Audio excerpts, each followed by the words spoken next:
নমস্কার বন্ধুরা, আপনারা কি জানেন বয়স বাড়ার সাথে সাথে শরীরের যত্ন শুধু ওষুধ দিয়ে নয়, বরং রান্নাঘরে থাকা এমন কিছু বিশেষ জিনিস আছে যা দিয়েই করা যেতে পারে। হ্যাঁ, আজ আমরা আপনাদের বলবো 40 বছর বয়সের পরে কোন খাদ্যগুলি আপনার জন্য আশীর্বাদ হয়ে উঠতে পারে। এই ভিডিওটি শেষ পর্যন্ত অবশ্যই দেখুন, কারণ এই তথ্যটি কেবল আপনার স্বাস্থ্যকেই উন্নতি করবে না, আপনার জীবনে নতুন শক্তির সঞ্চার করবে। বন্ধুরা, বয়সের সীমা পার হলে যে কাজগুলো আমরা আগে ঘন্টার পর ঘন্টা ধরে করতাম, এখন সেই একই কাজ কয়েক মিনিটেই ক্লান্ত করে দেয়। হাড়ের মজবুতি কমতে থাকে, হজম ক্ষমতা দুর্বল হয়ে যায় এবং ছোটখাটো অসুস্থতা বারবার বিরক্ত করতে থাকে। অনেক সময় এমনও মনে হয় যে শরীর আর আগের মতো সাথ দিচ্ছে না। এমন সময়ে লোকেরা প্রায়শই ওষুধের আশ্রয় নেয়, কিন্তু আয়ুর্বেদে একটি অত্যন্ত মূল্যবান কথা বলে, ভোজনই হলো ওষুধ। অর্থাৎ যদি খাদ্য অভ্যাস সঠিক হয় তবে ওষুধের প্রয়োজন খুবই কম পড়ে। বিশেষ করে প্রবীণদের জন্য এই নিয়মটি আরও বেশি গুরুত্বপূর্ণ। আজ আমরা বিস্তারিতভাবে জানব যে 40 বছর বয়সের পরে এমন কোন জিনিসগুলি রয়েছে যা নিয়মিত খেলে আমরা আমাদের শরীরকে সুস্থ, হাড়কে মজবুত এবং জীবনকে সতেজ রাখতে পারি। 1. ভেজানো মেথির দানা। প্রবীণদের জন্য সাধারণত ডায়াবেটিস, জয়েন্টে ব্যথা, কোষ্ঠকাঠিন্য এবং গ্যাসের অভিযোগ দেখা যায়।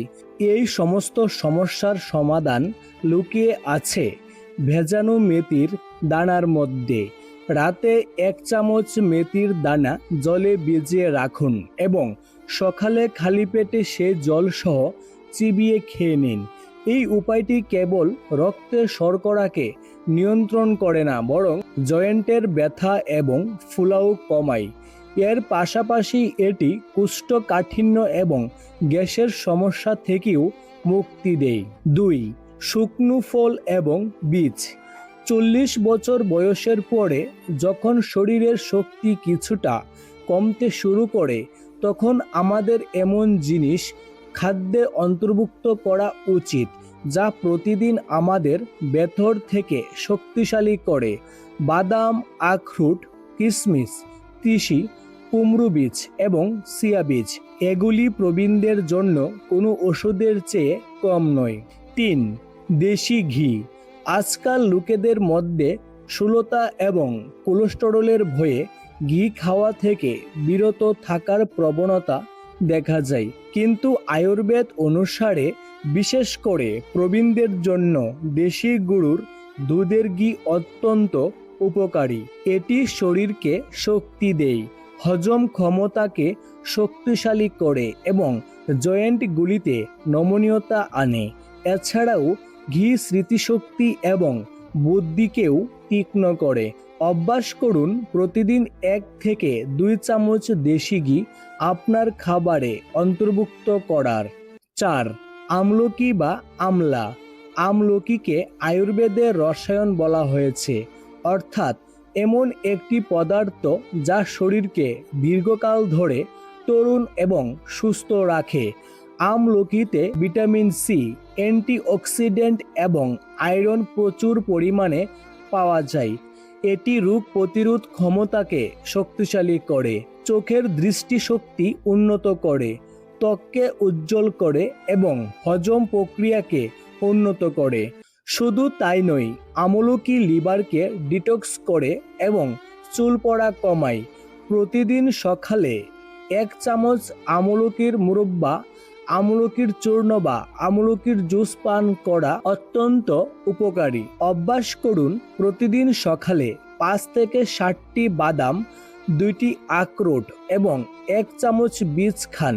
তবে বিশ্বাস করুন, আপনার স্বাস্থ্য আপনা আপনি উন্নতি আসবে। আর কিশমিশ রাতে ভিজিয়ে রাখুন এবং সকালে খান, এতে শরীর বেশি সুবিধা পায়। 5. দুগ্ধজাত পণ্য যেমন দুধ, দই ও পনির। বয়স বাড়ার সাথে সাথে শরীরে ক্যালসিয়াম এবং ভিটামিন ডি এর অভাব দেখা দিতে শুরু করে। এ কারণেই হাড় দুর্বল হতে শুরু করে এবং জয়েন্টগুলিতে ব্যথা হওয়া সাধারণ ব্যাপার হয়ে যায়। এমন পরিস্থিতিতে দুধ, দই এবং পনির অত্যন্ত উপকারী প্রমাণিত হয়। দুধে প্রচুর পরিমাণে ক্যালসিয়াম, প্রোটিন এবং ভিটামিন বি1 থাকে, যা পেশি মজবুত করতে এবং হাড়ের শক্তি বজায় রাখতে সহায়ক। দই হজম প্রক্রিয়াকে শক্তিশালী করে, যার ফলে খাবার সহজে হজম হয় এবং গ্যাসের মতো সমস্যা কম হয়। অভ্যাস করুন প্রতিদিন সকালে বা রাতে 1 গ্লাস হালকা গরম দুধ পান করার। দুপুরে খাবারের সাথে 1 বাটি দই খান এবং সপ্তাহে কমপক্ষে 2 বার পনির অবশ্যই খান। 6. সবুজ শাকসবজি এবং মৌসুমী ফল। এখন কথা বলা যাক সেই জিনিসগুলি নিয়ে যা আমাদের চারপাশে সবসময় থাকে, কিন্তু আমরা সেগুলিকে গুরুত্ব সহকারে নেই না। যদি প্রতিদিনের পাতে সবুজ পাতাযুক্ত শাকসবজি এবং ঋতু অনুসারে পাওয়া ফল অন্তর্ভুক্ত করা হয়, তবে শরীরের অনেক সমস্যা আপনা আপনি দূর হয়ে যায়। পালং শাক, মেথি ও সজনে ডাঁটার মতো সবজিগুলিতে প্রচুর পরিমাণে আয়রন, ক্যালসিয়াম এবং অ্যান্টিঅক্সিডেন্ট থাকে, যা শরীরকে ভেতর থেকে পরিষ্কার ও মজবুত করে। অন্যদিকে পেঁপে, আপেল, কলা এবং কমলা লেবুর মতো ফলগুলি কেবল স্বাদেই চমৎকার নয়, হজম ক্ষমতাকেও শক্তিশালী করে। ফলগুলিতে পাওয়া ফাইবার কোষ্ঠকাঠিন্য থেকে মুক্তি দেয়। স্বাদে চমৎকার নয়, হজম ক্ষমতাকেও শক্তিশালী করে। ফলগুলিতে পাওয়া ফাইবার কোষ্ঠকাঠিন্য থেকে মুক্তি দেয় এবং শরীরকে হালকা রাখে। 7. হলুদ এবং আদা। এবার কথা বলা যাক রান্নাঘরের 2টি সাধারণ জিনিস নিয়ে, যা প্রবীণদের জন্য কোনো অলৌকিক ওষুধ থেকে কম নয়: হলুদ এবং আদা। হলুদে পাওয়া কারকিউমিন একটি শক্তিশালী অ্যান্টি ইনফ্লেমেটরি উপাদান, যা শরীরে ফোলাভাব এবং জয়েন্টের ব্যথা কমায়। আদা হজম শক্তি বাড়ায় এবং সর্দি কাশির মতো সাধারণ সমস্যা থেকে রক্ষা করে।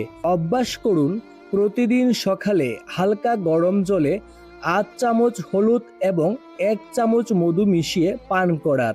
এছাড়া চায়ে আদা মেশান বা আদার কাড়া বানিয়ে পান করুন। এটি কেবল শরীরকে গরম রাখবে না, হজমকেও শক্তিশালী করবে। আর মনে রাখবেন বন্ধুরা, বয়স বাড়ার সাথে সাথে অনেক সময় খিদে কমে যায় বা খেতে ইচ্ছে করে না, কিন্তু দীর্ঘ সময় ধরে খালি পেটে থাকা শরীরের জন্য ক্ষতিকারক হতে পারে।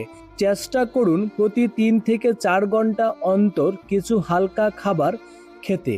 আর বয়স বাড়ার সাথে সাথে তৃষ্ণার অনুভূতি কমে যায়, কিন্তু শরীরের জলের প্রয়োজন একই থাকে। চেষ্টা করুন দিনে 7 থেকে 8 গ্লাস জল অবশ্যই পান করতে। জল শরীরকে ডিটক্স করে এবং অঙ্গ প্রত্যঙ্গকে সঠিকভাবে কাজ করতে সাহায্য করে। আজকের যুগে উচ্চ রক্তচাপ এবং ডায়াবেটিস সাধারণ হয়ে উঠেছে, আর এর সবচেয়ে বড় কারণ হলো অতিরিক্ত পরিমাণে নুন ও চিনি খাওয়া। যদি আপনি এই 2টি ব্যবহার সীমিত করেন, তবে অনেক রোগ থেকে দূরে থাকতে পারবেন। মনে রাখবেন, ওষুধ কখনোই খাবারের বিকল্প হতে পারে না, কিন্তু খাবার যদি সঠিক হয় তবে তা ওষুধের প্রয়োজনীয়তাকেই শেষ করে দিতে পারে। তো বন্ধুরা, আজকের তথ্যটি আপনাদের কেমন লাগলো অবশ্যই কমেন্টে জানাবেন। ভালো লাগলে লাইক, শেয়ার ও সাবস্ক্রাইব করে পাশে থাকবেন। দেখা হবে পরের ভিডিওতে। ভালো থাকবেন, ধন্যবাদ।